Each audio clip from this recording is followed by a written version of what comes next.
Thank you for clicking on the YouTube channel, Nerds in the Hood. On today's video, we will be reviewing the 2018 legacy sequel, Halloween. The film's plot synopsis is, Laurie Strode confronts her longtime foe, Michael Myers, the masked figure who has haunted her since she narrowly escaped his killing spree on Halloween night 4 decades ago. The cast for the film is, we've got Jamie Lee Curtis returning as Laurie Strode. We got Judy Greer as Karen and Will Payton as Officer Hawkins. The director for this film is David Gordon Green. This is the second time Halloween has done a legacy sequel. And to completely catch yourself up on this timeline, the only film you have to watch is the original Halloween film. The story for this film picks up 40 years after the original, and this movie does amazing at connecting to that original film. It does great at also showing how the events of the original film are affecting Laurie Strode, and how the way that it's affecting Laurie Strode is affecting the people within her life. And this film does amazing with this aspect of not only how it connects to the original film, but how it deals with Laurie's trauma and how that trauma affects her family. This film has an amazing opening scene, and it does so well with letting you know what the tone of this film is going to be, and then it stays within the tone that it sets up within this scene, and it's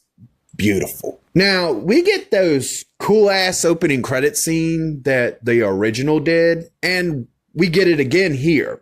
But it's done in a new, unique way that's original and feels like it belongs within the confines of the story, and I love it. I love everything about it. The mask in this film looks amazing, and the way that they made it look like that it's aged over time is perfect. I really do like the mask in this film. Yet again, because it's a Halloween film, we get the Halloween theme, and it's the John Carpenter theme. So you know that this theme is the shit. And it's still the shit in this film. They use it perfectly. This movie has a script that is simple, focused, and amazingly executed while being entertaining from beginning to end. Since the second film never happens in this timeline, we no longer have the family aspect, and we get the Shape back to being the merciless murderer that kills without rhyme, reason, and is the definition of pure evil. This film did some location shooting along with some sets, and it all looks beautiful. The on-location shooting was primarily shot in South Carolina. This film has some amazing emotional moments, and they are perfectly balanced with the horror elements of this film. So that way, even though you are still getting those emotional beats where they need to be, this film is literally still a horror film.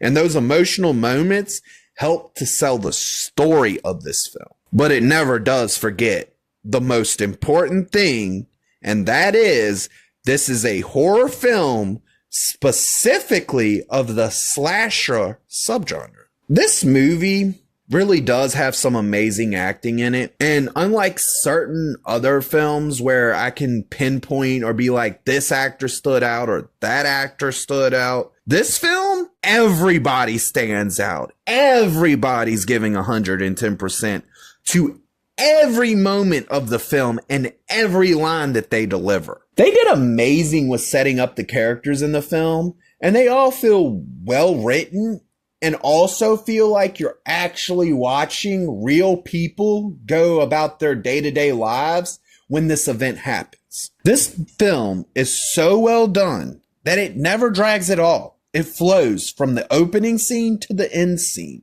It takes you on its story and gives you that journey while staying entertaining from beginning to end. The movie builds up the tension at a nice pace. It starts the moment the movie starts, and it builds to an amazing third act that delivers on the tension that it has built up. This movie has a mixture of on-screen kills, which are all amazingly executed, and even some of them are original. And we also have some off-screen kills that normally I would deduct points for, but this film found a way to pay you back for not showing you the kill. And that was in showing you the aftermath of the kill.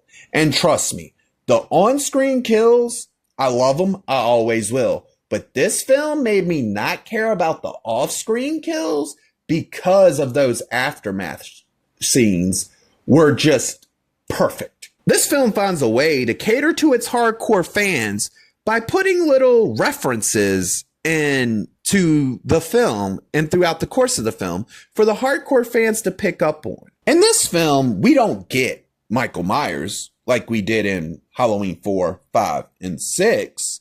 No. We go back to the roots. Since this is a direct sequel to the first film, there is no Michael Myers. There is only the Shape.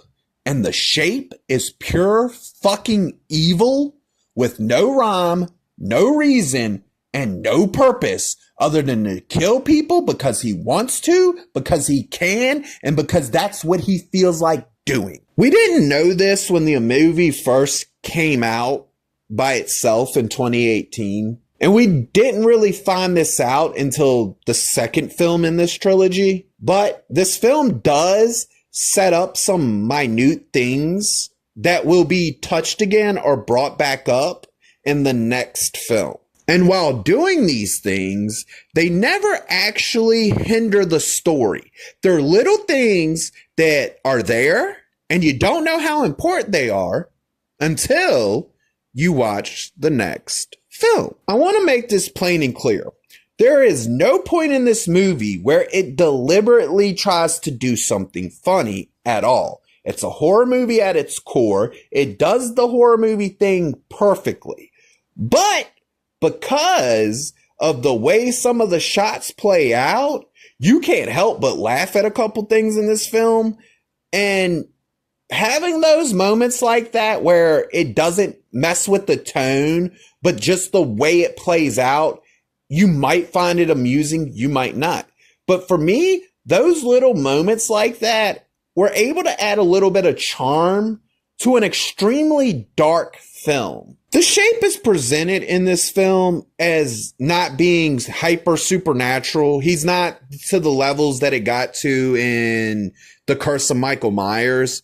But depending on how you perceived Michael's ability to appear and disappear at will in the original film, you may see him as possibly being somewhat supernatural in this film, but literally it's bare minimum, and it's depends, like I said, on how you perceived his ability to pop up in any given scene and disappear out of any given scene. The movie does amazing at bringing its story to a satisfying conclusion.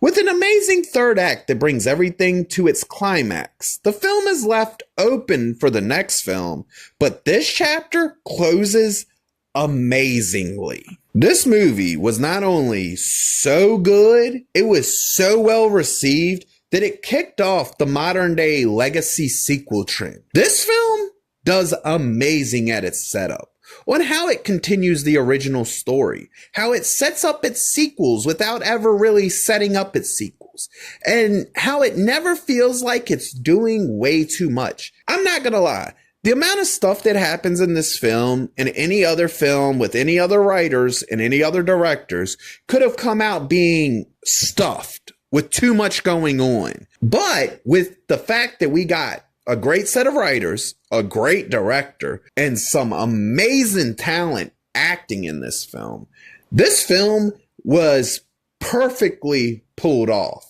In the way it was delivered, in the way the film was shot, in its tension, its emotional moments, it does amazing in every aspect. And the most beautiful part of this film is that it returned to what that original Halloween movie was without messing it up, without stepping on the original's toes or trying to erase it. No, it came in, it sat down next to the original and said, I want to fit in perfectly right here and create a new storyline, which going forward, for the record, this is, for me, This is the 40-year timeline. So you have the original, the Dr. Loomis saga. Then you have the 20-year timeline, which is Halloween, Halloween 2, H2O Resurrection. And now we have the 40-year timeline, which is Halloween, Halloween 2018, and will continue in 2 more movies. This film receives the rating of "That was something special." If you liked the video, please click the thumbs up. If you disagree or agree with me, please leave a comment. And if you really want to see more of me, please hit that subscribe button.